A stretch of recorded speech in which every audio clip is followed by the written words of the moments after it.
वृत्त का न आरंभ होता है न अंत, जैसे वडनगर के आरंभ और अंत का भी कोई बिंदु नहीं है, जो प्रागैतिहासिक काल से चुनौतियों को झेलता हुआ आज तक अटूट आबाद अनवरत खड़ा है।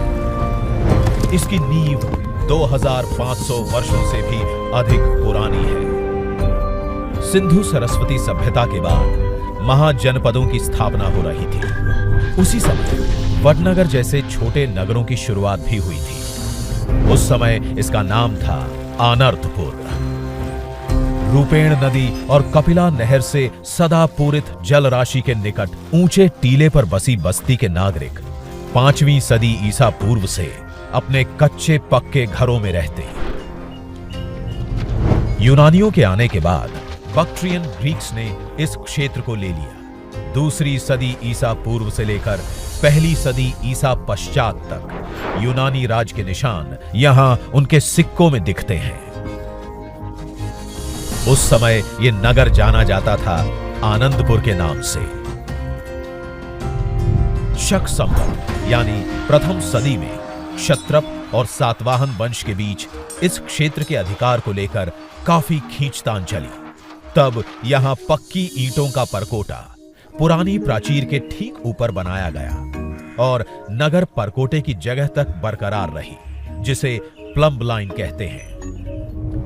5वीं सदी में क्षत्रप वंश का पतन होने लगा और गुप्त वंश का उदय।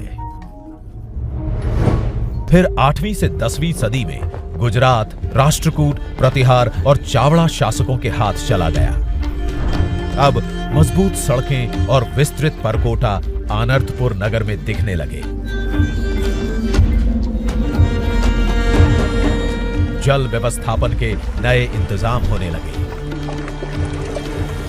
10वीं सदी में गुजरात की बागडोर सोलंकी वंश के चालुक्य शासकों ने संभाली। अब वडनगर को एक और नाम मिला, विप्रपुर। तरह तरह के कारखाने इस काल की विशेषता थे। एक साथ मिली धातु पिघलाने ढालने की 8 भट्टियां इसका प्रमाण है। इसी कालखंड में शर्मिष्ठा झील पर घाट, वाव, कुएं, तालाब बनाकर जल व्यवस्था को और सुडौल किया गया और बना कीर्ति तोरण, जो आधुनिक वडनगर की पहचान और शान है। मध्य युग में यहां पर सुल्तानों और मुगलों का शासन रहा। अब वडनगर वृद्धनगर के रूप में भी प्रचलित था। इस दौर में परकोटे की ऊंचाई बढ़ी, जिनके बुर्ज अब चतुर्भुज नहीं वृत्ताकार बनने लगे थे। मुगलों के पतन और मराठा राज के उत्थान के साथ पुणे के पेशवाओं ने गुजरात पर सन 1726 में प्रभाव जमाया। 19वीं सदी से वडनगर में बदलते हुए दौर के निशान साफ दिखाई देने लगे। कभी आनर्तपुर, कभी आनंदपुर, विप्रपुर,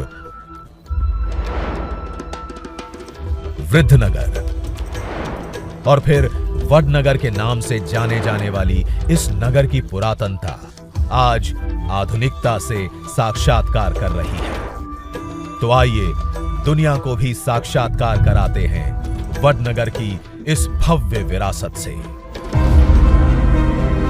स्वागत है आपका अनंत अनादि वडनगर म्यूजियम में।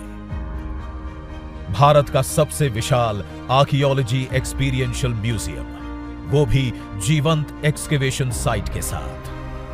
अलग अलग थीमेटिक गैलरीज में बटा है ये म्यूजियम, जो आपको इतिहास के अलग अलग कालखंडों में ले जाएगा।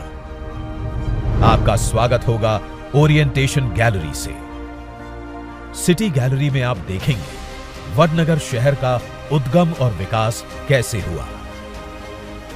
बिलीफ गैलरी में आप देखेंगे कैसे कैसे और कब कब वडनगर अनादिकाल से जैन, हिंदू, बौद्ध आस्थाओं का केंद्र बना। लाइफस्टाइल गैलरी में आप देखेंगे हजारों अवशेष, जहां अलग अलग कालखंड के वडनगर का रहन सहन, वेश आभूषण, भांडे बर्तन आप देख पाएंगे। फ्यूचर गैलरी में आप आने वाले जगत की परिकल्पना देख पाएंगे। फिर आपकी आंखें देखेंगी वो दृश्य जो अकल्प्य होगा। एक विशाल एक्सकेवेशन साइट, जहां आप साक्षात देखेंगे एक प्राचीन दीवार जिसे पुरातत्वविदों ने दशकों की अथक मेहनत के बाद धरती के गर्भ से खोज निकाला है। इस दीवार का निर्माण कई कालखंडों की कहानी कहता है। हम देख सकते हैं कि पहले सबसे गहरी परत में मिट्टी की भित्ति है। उसके ऊपर अलग अलग कालखंडों में पकाए गए ईंटों की दीवारें मिलती हैं। अद्भुत डिजाइन और इमर्सिव टेक्नोलॉजी का उदाहरण होगा ये संग्रहालय। पुरातत्व शास्त्र को भी सैल्यूट करने का मन करेगा आपको यहां आकर। हर कोना आपको भारतीय संस्कृति के और निकट ले जाएगा। इतिहास का हर टुकड़ा आपको आपकी जड़ों से जोड़ेगा और नई पीढ़ी को प्रेरित करता रहेगा। अनंत अनादि वडनगर म्यूजियम।